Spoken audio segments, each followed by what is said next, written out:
आजकल अमित शाह से लेकर पुष्कर सिंह धामी और कई भाजपाई मिलकर जोहो प्लेटफॉर्म को प्रमोट कर रहे हैं। जोहो के सीईओ श्रीधर वेम्बू ने एराताई करके एक ऐप बनाई है और कहा जा रहा है कि दावा किया जा रहा है कि ये ऐप व्हाट्सएप को टक्कर देगी।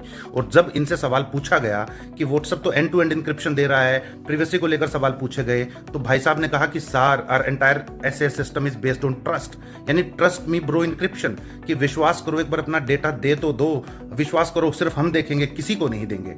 एक्चुअली शुरू में मुझे भी एक्साइटमेंट हुआ था कि किसी इंडियन ने ऐप बनाई है तो थोड़ा सा देखना चाहिए, एक बार यूज करने के बारे में सोचना चाहिए।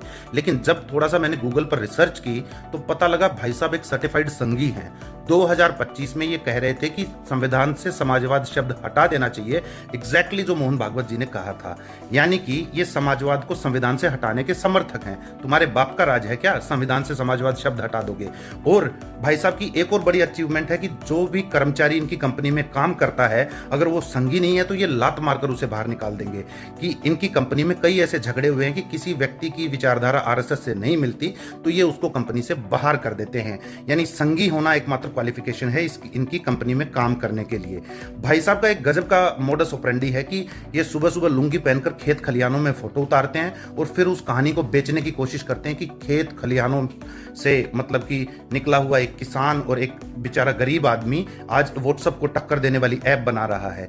लेकिन अन्ना, टेक्निकल स्टफ भी कोई चीज होता है, उस पर भी तो थोड़ा सा ध्यान दीजिए। सिर्फ राष्ट्रवाद का चूर्ण ही काफी नहीं होता है।